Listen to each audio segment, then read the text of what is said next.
Sir, ಈಗ ರೇಣುಕಾಸ್ವಾಮಿ ಅವರ ಮನೆ ಪರಿಸ್ಥಿತಿನೂ ನೀವು ನೋಡಿರ್ತೀರಾ ಮಾಧ್ಯಮಗಳಲ್ಲಿ. ಅವರ ವೈಫ್ ಕೂಡ ಪ್ರೆಗ್ನೆಂಟು. ಅವ್ರ ಮನೆಯವರ ಗೋಳಾಟ ನೋಡೋಕ್ಕಾಗ್ತಿಲ್ಲ, ಕೇಳೋಕ್ಕಾಗ್ತಿಲ್ಲ. ಖಂಡಿತ ಅಲ್ಲಪ್ಪ. ಯಾಕಂದರೆ ರೇಣುಕಾಸ್ವಾಮಿ ಹೆಂಡತಿ ಒಂದು 5 ತಿಂಗಳು ಗರ್ಭಿಣಿ ಅಂತೇಳಿ ಕೇಳ್ಪಟ್ಟೆ. ಯಾಕಂದ್ರೆ ಮೊನ್ನೆ ನಾನು ಹೋಗ್ಬೇಕು ಚಿತ್ರದುರ್ಗಗೆ. ಸೊ ಹಂಗಾಗಿ ನಾನು ವೈಯಕ್ತಿಕ ಕಾರಣಗಳಿಂದ ಹೋಗಕ್ಕೆ ನಮ್ಮ ಬ್ರದರ್ ಭಾಮ ಗಿರೀಶ್ ಅವರು ಮತ್ತು NM ಸುರೇಶ್ ಎಲ್ಲ ಚೇಂಬರಿಂದ ಹೋಗಿ 5 ಲಕ್ಷ ರೂಪಾಯಿ ಕೂಡ ಕೊಟ್ಟು ಬಂದರು. ಬಟ್ ನೋಡಿ, ಒಬ್ಬ ಕೊಲೆ ಮಾಡಿದ್ದಕ್ಕೆ 5 ಲಕ್ಷ ರೂಪಾಯಿ ಫೈನ್ ಕಟ್ಟಂಗೆ ಆಯಿತು. ನಾನು ಹೇಳೋದು ಏನು ಒಂಥರ ಗೊತ್ತಾಗ್ತದೆ, ಕೊಡಬೇಕಾ ಕೊಡಬಾರ್ದು ಅಂತ ಅಂತಾರೆ. ಬಟ್ ಅದು ಒಂದು ಮಾನವೀಯತೆ ನಮ್ಮ ವಾಣಿಜ್ಯ ಮಂಡಳಿ ಮೆರೀತು. ಆ ಒಂದು ವಿಚಾರದಲ್ಲಿ ಸರಿ ನಮ್ಮ ವಾಣಿಜ್ಯ ಮಂಡಳಿ ಒಂದು ದೊಡ್ಡತನ ಮೆರೀತು. ಬಟ್ ಅದು ಕೂಡ ಒಂದು ಕಡೆ ಬೇಸರ, ಯಾರೋ ಕೊಲೆ ಮಾಡಿದ್ದಕ್ಕೆ ಚೇಂಬರ್ 5 ಲಕ್ಷ ರೂಪಾಯಿ ಕಟ್ಟಬೇಕಾಯ್ತಲ್ಲ ಅಂತೇಳಿ ಅಂತ. ಸರ್, ಇವಾಗ ಬ್ಯಾನ್ ಅನ್ನೋ ವಿಚಾರ ಅವತ್ತಿಂದನೂ ಕೇಳ್ಪಡ್ತಾನೆ ಇದ್ದೀವಿ. ಸೊ ಇದಕ್ಕೆ ನಿಮ್ಮ ರಿಯಾಕ್ಷನ್ ಏನು ಸರ್? ಆ ಥರ ಮಾಡೋದಕ್ಕೆ ಸಾಧ್ಯ ಇದೆಯಾ, ಹೇಗೆ? ಇಲ್ಲ, ವಾಣಿಜ್ಯ ಮಂಡಳಿಗೆ ಆ ಥರ ಸಾಧ್ಯತೆ. ಬಟ್ ಏನಂದ್ರೆ ನಾನು ಕೋಆಪ್ರೇಷನ್ ತೋರಿಸ್ಬೋದು.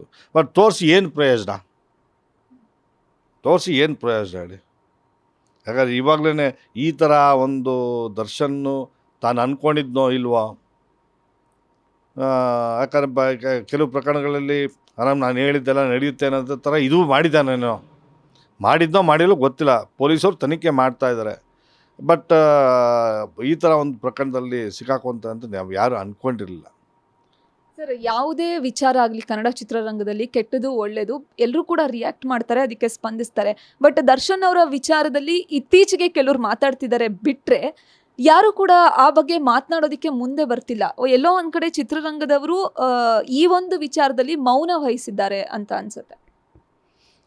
ಅಲ್ಲ, ಕೆಲವು ಪರ್ಸ್ನಲೆಲ್ಲ ಮಾತಾಡೋಕೆ ಹೋಗ್ಬಾರ್ದು. ಪರ್ಸ್ನಲ್ ಅವ್ರು ಬಿಟ್ಟಿದ್ದು ಇವಾಗ ಸಿಗಾಕೊಂಡಿದ್ರೆ ಪೊಲೀಸವ್ರು ತನಿಖೆ ಮಾಡ್ತಾಯಿದ್ರೆ ನ್ಯಾಯಾಲಯ ಇದೆ, ನ್ಯಾಯ ಕೊಡುತ್ತೆ. ಬಟ್ ಮಾತಾಡಬಾರ್ದಂತೆ ದರ್ಶನ ಹುಲಿನ ನ್ಯಾಯ ಇರಕೊಂಡು ಮಾತಾಡಿ, ಯಾಕೆ ಹೆದರ್ತೀರಾ? ಮಾತಾಡೋಕ್ಕೆ ಎಲ್ಲ ಸ್ವತಂತ್ರ ಇದೆ. ವೈಯಕ್ತಿಕವಾಗಿ ನಾವೇನು ಹರ್ಟ್ ಮಾಡೋಂಗಿದ್ರೆ ಆ ಥರ ಮಾತಾಡೋಕ್ಕೆ ಹೋಗ್ಬೇಡಿ. ಮಾತಾಡೋಕ್ಕೇನಂತೆ ಅಲ್ವಾ? ನ್ಯಾಯದ ಪರವಾಗಿ ಮಾತಾಡಿ. ಯಾಕಂದ್ರೆ ಆ ರೇಣುಕಾಸ್ವಾಮಿ ಕುಟುಂಬಕ್ಕೆ ನಿಜವಾಗ್ಲೂ ನ್ಯಾಯ ದೊರಕಲೇಬೇಕು. ನಿಜವಲ್ಲ, ಪಾಪ ವಯಸ್ಸಾದ ತಂದೆ ತಾಯಿ, ಆ ಅಮ್ಮ ಒಂದು 5 ತಿಂಗಳ ಗರ್ಭಿಣಿ, ಇನ್ನೊಂದು 98 ವರ್ಷದ ಅಜ್ಜಿ, ಇವರೆಲ್ಲ ಪ್ರತಿಯೊಂದು ಇವ್ನು ಡಿಪೆಂಡ್ ಆಗಿದೆ. ಬಟ್ ಅವನು ಏನೇನು ಕಳಿಸಿದ್ದಾನೆ ಮಾಡಿದ ಅದು ಬಿಡಿ, ಅದು ಇದು. ಬಟ್ ಅದೆಲ್ಲ ಆ ಥರ ಇದ್ದಾಗ ಕೂಡ ತಾನು ಕೆಲಸ ಆಯಿತು ಅಂತ ಹೇಳಬೇಕು. ಇನ್ನೊಬ್ಬ ನಟನ ಬಗ್ಗೆ ತೀರಾ ಓವರ್ ಅಭಿಮಾನಿ ತೋರ್ಸೋಕೆ ಹೋಗಿ ಹಿಂಗಾಯಿತು.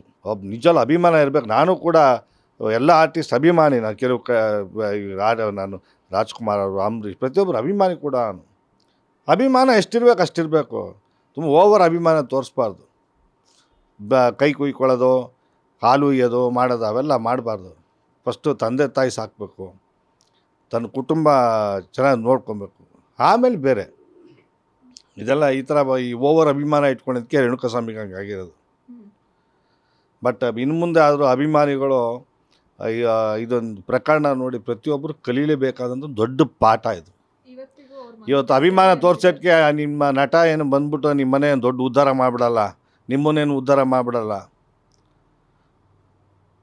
ನಿಮ್ಮ ಒಳ್ಳೆತನ, ನಿಮ್ಮ ಕೆಟ್ಟತನ ಯಾವ ಥರ ಬೆಳೆಸ್ಕೊಬೇಕಂತ ಬಳಸ್ಕೊಂಡಿರೋದಕ್ಕೆ ಹಿಂಗೆ ಆಗಿರೋದು. ಬಟ್ ಎಷ್ಟು ಅಭಿಮಾನ ತೋರಿಸ್ಬೇಕು ಅಷ್ಟು ತೋರಿಸಿ, ಓವರ್ ಅಭಿಮಾನ ತೋರಿಸ್ಬೇಡಿ. ಇವತ್ತಿಗೂ ಬಹಳಷ್ಟು ಅಭಿಮಾನಿಗಳು ಮಾಡಿದ್ದೆ ಸರಿ ಅಂತಿದ್ದಾರೆ. ಅವ್ರವ್ರ ವೈಯಕ್ತಿಕ ಬಿಟ್ಟಿದ್ದೆ ಮೇಡಮ್. ಅವ್ರು ಮಾಡಿರೋ ಸರಿ ಅಂತೇಳಿ ಅವ್ರ ಮನಸ್ಥಿತಿ ಹಂಗಿರುತ್ತೆ, ಏನು ಮಾಡೋಕ್ಕಾಗಲ್ಲ. ಇದಿಷ್ಟು ಫಿಲ್ಮ್ ಚೇಂಬರ್ ಮಾಜಿ ಅಧ್ಯಕ್ಷರಾದ ಭಾಮ ಹರೀಶ್ ಅವರ ಮಾತುಗಳು. ನೋಡ್ತಾ ಇರಿ ಗ್ಯಾರಂಟಿ ನ್ಯೂಸ್. ಗ್ಯಾರಂಟಿ ನ್ಯೂಸ್, ಸುದ್ದಿ ಖಚಿತ, ನ್ಯಾಯ ನಿಶ್ಚಿತ.